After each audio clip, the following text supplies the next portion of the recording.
आगे बढ़ते हैं, बात करते हैं सनातन के विरोध में मच रहे शोर की। कल शरद पवार गुट के विधायक ने कहा था कि सनातन ने देश को बर्बाद कर दिया है।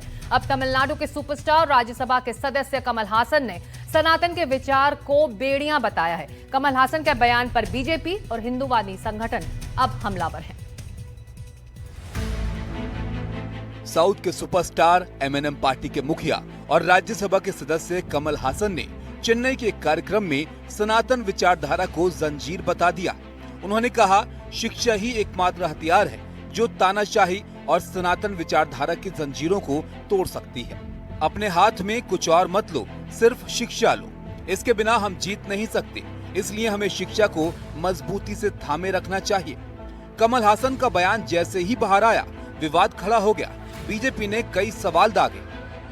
से कारण पूछ लीजिए, अगर वो कारण बता पाएंगे तो ठीक है। कारण सनातन भारत को बनाता है, सनातन भारत की संस्कृति है, सनातन भारत का सब कुछ है, बल्कि भारत ही सनातन है। कमल हासन ने कहा सनातन और तानाशाही शिक्षा से ही जा सकती है। सनातन और शिक्षा, तानाशाही शिक्षा से जा सकती है। सनातन से बड़ी शिक्षा दूसरी और कोई है ही नहीं। कमल हासन जी को याद दिलाना चाहता हूँ कि आज की तारीख में 5000 साल से हड़प्पा, मोहनजोदड़ो और धोलावीरा से हमारी संस्कृति बुद्ध भगवान से होती हुई, रामचंद्र जी से होते हुई आज की तारीख में यहाँ पर आई है। एक ऐसी सभ्यता जो कभी मिटी नहीं। इजिप्ट मिट गया, सीरिया मिट गया, लेकिन हमारा भारत नहीं मिटा। इसको और इसका एक ही श्रेय है सनातन धर्म। आज हर समय से चला आ रहा है। इसका ना आदि है ना अंत है, और इसके लिए हम लोग को श्रेय देना चाहिए हमारे महापुरुषों का, जिसने इसको निरंतर आगे बढ़ाया। ऐसा लगता है कि सनातन के विरोध में बयान देना सियासी फैशन बनता जा रहा है। अभी 2 दिनों पहले शरद पवार गुट के विधायक जितेंद्र अवहाड़ ने कह दिया कि सनातन ने देश को बर्बाद किया है। हमारा धर्म कहता है वसुधैव कुटुंबकम, यानी पूरे विश्व को मेरा संसार है, मेरी फैमिली है, मेरा कुटुंब है। उस विचारधारा को मानने वाले हैं। ऊंच नीच, दलित दलितेतर, नीचा निचड़ा पिछड़ा ऊपर, ये नहीं मानते। ये व्यवस्था ने भारत का सत्यानाश कर दिया। आज भी वही व्यवस्था की पकड़ इस राज्य व्यवस्था में है, और उसका हमें दुख है कि इतने सालों के बाद भी ये जो मानसिकता है इसको हम खत्म नहीं। जितेंद्र अवहाड़ का बयान सामने आते ही विवाद खड़ा हो गया और बीजेपी ने शरद पवार से सवाल पूछ लिए। सनातन के प्रति जो असहिष्णुता है, जो स्पृश्यता है, जो सनातन की है, उसकी जो सनक सोच और सियासत है, वो जो है वो बहुत ख़तरनाक है। ये वही लोग हैं, इस तरह की सनक और सोच वाले, जो सनातन के संस्कार और संस्कृति के प्रति अनभिज्ञ हैं, अज्ञानी हैं। दुनिया के सबसे बड़े संस्कार, सबसे बड़ी संस्कृति सनातन को आप जो है वो उसके बारे में भ्रम पैदा करेंगे, उसके बारे में जो है वो दुष्प्रचार करेंगे, तो ये ठीक नहीं। अगर उन्हें इतने अज्ञानी हैं, उन्हें ये भी ज्ञान नहीं कि आज भी हमारा देश अगर सर्वे भवन्तु सुखिनः सर्वे सन्तु निरामयाः के संकल्प के साथ पंथ निरपेक्षता के रास्ते पे चल रहा है, तो उसका एक ही कारण है कि हमारे देश में जो है वो बहुसंख्यक जो है वो सनातन संस्कार और संस्कृति की डोर से बंधा हुआ है।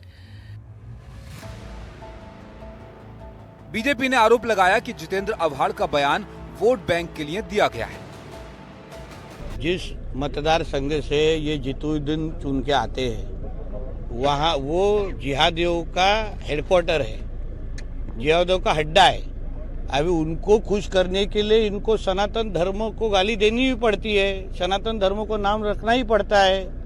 कभी भी किसी भी मुसलमान को आपने अपने ही धर्म के लोगों को गाली देते हुए देखा है क्या?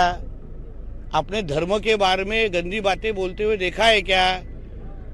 फिर जिस धर्म से ये जितुद्दीन आते हैं, जो हिंदू है, उस धर्म के बारे में बोलने की हिम्मत ये क्यों करते हैं? मेरे कॉन्स्टिट्यूएंसी में 50% हिंदू है, और मैं आज से बोल नहीं रहा हूं, 30 साल से बोल रहा हूं। ये लड़ाई मेरे आज की नहीं है, 30 साल पुरानी है। मैं हिंदू हूं, इसका प्रमाण मुझे किसी से लेने की जरूरत नहीं है। कितने हिंदू है महाराष्ट्र में जिसने परमिशन लेके मंदिर बनाया है? जरा बताओ तो, आओ जरा सामने आ जाओ। मैं हूं। मुझे क्या प्रमाण पत्र की जरूरत नहीं है। विवाद बढ़ा तो जितेंद्र अवहाड़ ने सफाई दी, कहा कि वो सनातन नहीं बल्कि सनातन में ऊंच नीच वाली व्यवस्था के खिलाफ बोल रहे थे। ज्या सनातन धर्मीयांनी महात्मा फुलेंना मारण्याचा, खून करण्याचा प्रयत्न केला, सावित्री माईच्या अंगावरती शेण गोटे सगळं टाकलं, ज्यांनी शाहूंचा खून करण्याचा प्रयत्न केला, डॉक्टर आंबेडकरांना पाणी पिऊ दिलं नाही, शाळेत जाऊ दिलं नाही, ज्या डॉक्टर बाबासाहेब आंबेडकरांनी सनातन धर्माविरुद्ध पाऊल टाकत आणि त्यांच्यामुळे बदनाम झालेल्या हिंदू धर्माच्या याच्यात त्यांनी मनुस्मृती जाळली, हा मनुचा निर्माता हा सनातनी परंपरेतनं झाला। त्यामुळे सनातन धर्म आणि हे सनातनी विकृत आहेत हे म्हणायला कोणीच घाबरलं नाही पाहिजे। हाल ही में कांग्रेस के नेता उदित राज ने भी सवाल उठाए थे। उन्होंने एक्स पर लिखा था कि हिंदू आतंकवादी नहीं हो सकता, इसकी खूब चर्चा हो रही है, लेकिन उनसे पूछो जिसने अनगिनत पीढ़ियों से सितम झेले हैं और चालू है। स्तन ढकने पर टैक्स लिया जाता था, गले में लोटा और कमर में झाड़ू बांधकर शूद्र को घर से निकलना पड़ता था। अभी भी मंदिर प्रवेश वर्जित है, अछूत हैं, इसलिए गांव के किनारे अलग टोला में बसाए गए। अच्छे कपड़े जूते पहनने पर मार दिए जाते हैं। शादी विवाह में दूल्हा घोड़ी पर चढ़ नहीं सकता। एक वरिष्ठ पत्रकार मिलना मुश्किल है। रेप करना आसान बात है। कुल हिसाब लगाया जाए तो हिटलर और चंगेज खान के जुल्म भी कम पड़ जाएंगे। यह उनका नजरिया है, हम और उनका जो बयान है उसमें हमें कुछ कहना नहीं है, लेकिन एक संदर्भ जिसमें उन्होंने कहा कि शिवाजी का अपमान हुआ, तो यह बात सच है कि जब शिवाजी का राज्याभिषेक होना था तो कोई पंडित तैयार नहीं था राज्याभिषेक करने के लिए, तो वाराणसी हो गए और पंडित के बाएं पाँव के अंगूठे से उनके माथे पर तिलक किया गया और उसके बाद भी उनको भारी रकम चुकानी पड़े और भोजन देना पड़ा कई दिनों तक, तो यह अपमान तो था ही। इसका इस संदर्भ में उन्होंने कहा था। सनातन को लेकर चल रहे विवाद में अब कमल हासन भी कूदे। तमिलनाडु के सुनहरे पर्दे पर धूम मचाने के बाद कमल हासन राज्य की सियासत में पैठ बनाने की कोशिश कर रहे हैं। आपको याद होगा कि तमिलनाडु के सीएम स्टालिन के बेटे और उन्हीं के कैबिनेट के मंत्री उदयनिधि स्टालिन ने 2023 में सनातन के खिलाफ बयान देकर विवाद खड़ा कर दिया था।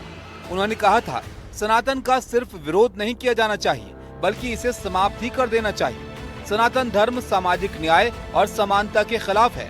कुछ चीजों का विरोध नहीं किया जा सकता, उन्हें खत्म ही कर देना चाहिए।